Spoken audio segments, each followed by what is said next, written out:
Ministre, la conversation nous y invite. Je voudrais que vous reveniez rapidement. Vous avez dit tout à l'heure qu'il vous était parfaitement indifférent qu'on vous taxe d'antisémitisme ou de négationnisme ou que sais-je, etc. Il est vrai qu'une telle accusation n'a pas de sens. Néanmoins, vous avez eu, les Français s'en souviennent, un mot malheureux au moment de l'attentat de la rue Copernic. Et je voudrais, puisque vous l'évoquez dans le livre d'entretien avec Jean Botorel, qu'on revienne un instant dessus.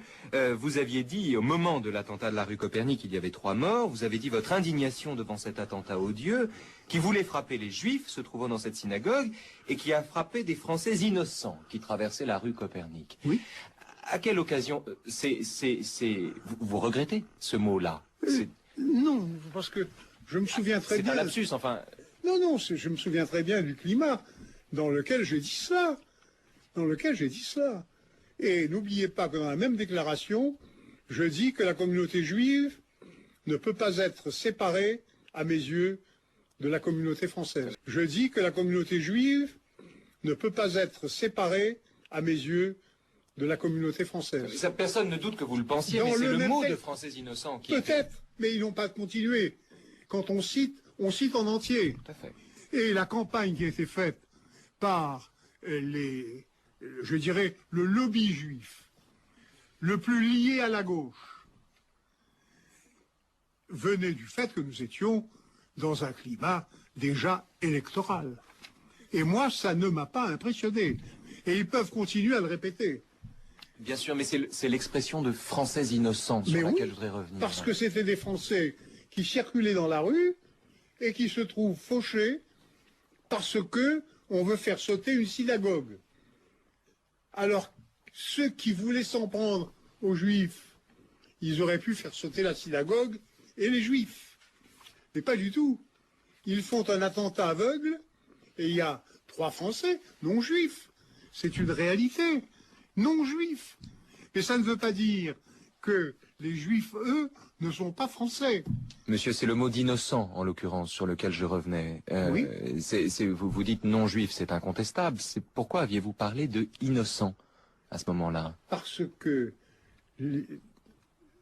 ce qui était la caractéristique de ceux qui faisaient l'attentat, c'était de châtier des Juifs coupables. À leurs yeux. À leurs yeux. À leurs yeux. Mais bien sûr, à leurs yeux. Pas aux miens. Les Français n'étaient pas du tout liés à cette affaire.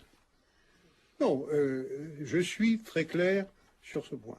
D'ailleurs, aucun de mes amis juifs, et j'en compte, ne m'a fait grief là-dessus. Non, Raymond Aron, vous avez défendu à cette occasion. Oh, pas seulement Raymond Aron. Bien sûr, mais tous mes amis juifs. Question de Caroline Brouet. Oui, mais là, je tiens à vous dire que sur cette affaire, je considère que le lobby juif, pas seulement en ce qui me concerne, est capable de monter des opérations qui sont indignes.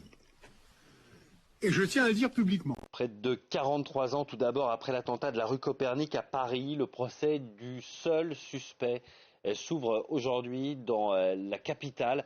Et on va le traiter aujourd'hui dans ce journal avec notre envoyé spécial sur place. Le 3 octobre 1980, l'explosion d'une bombe devant une synagogue faisait 4 morts, 46 blessés. L'accusé canadien originaire du Liban n'est pas présent, lui qui clame son innocence. Karim Akiki suit pour nous l'ouverture de ce procès au Palais de justice de Paris. Bonjour Karim.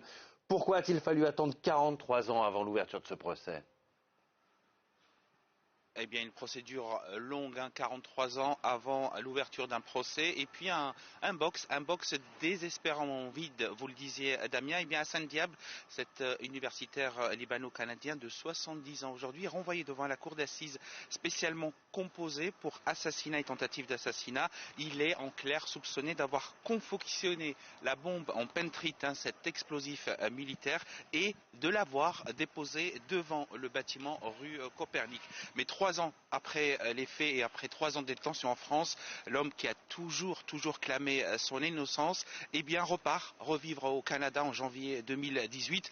Rien d'illégal à ce retour, car un non-lieu avait été prononcé dans ce dossier avant d'être finalement invalidé 3 ans plus tard. Un ascenseur émotionnel, nous dira l'avocat des parties civiles William Bourdon, les parties civiles qui ont attendu longtemps pour ce procès, qui ont vécu cette longue procédure faite d'espoir et de découragement, tellement cette procédure est longue et donc il va falloir attendre 2007 et un juge d'instruction, le juge Marc Trélévidic, pour en fait rouvrir ce dossier. Et en fait, ça sera au détour d'une analyse graphologique qu'on a retrouvée dans un hôtel avec l'écriture d'Hassane Diab. En tout cas, c'est la thèse de l'accusation. Donc son extradition est demandée au Canada qui accepte dans un premier temps, et puis le juge canadien refuse en disant qu'il n'y a pas assez de faits, et il réclame également le juge plus pour l'accusé Hassane Diab. Il dit qu'il y a une procédure légale, mais les faits ne sont pas établis. Et donc, ce sera tout l'enjeu du procès. Bonjour Karim, vous avez parlé à l'instant de l'ascenseur émotionnel tout au long de la procédure pour les victimes ou les familles des victimes. 43 ans après les faits, est-ce qu'elles seront là pour ce procès ? Elles seront là, mais elles sont plus nombreuses. Nous savons qu'il y aura finalement que 5 témoignages à la barre aujourd'hui de la part des victimes, des parties civiles. Eh bien, il faut dire que la procédure est longue et puis elle en a découragé plus d'un. Et puis le temps a énormément passé. Et puis ces parties civiles, elles ont tout de même envie de savoir, d'avoir un procès aujourd'hui, me disait l'une des parties civiles, car c'est important pour la manifestation de la vérité. Et tout l'enjeu de ce procès, ce sera d'éclaircir les zones d'ombre qui restent nombreuses dans ce dossier. Un procès qui va durer 3 semaines avec à la barre des experts, des témoins, des magistrats professionnels qui devront finalement au bout du compte se forger une intime conviction dans ce dossier et surtout, comme on le disait au début, un box des accusés désespérément vide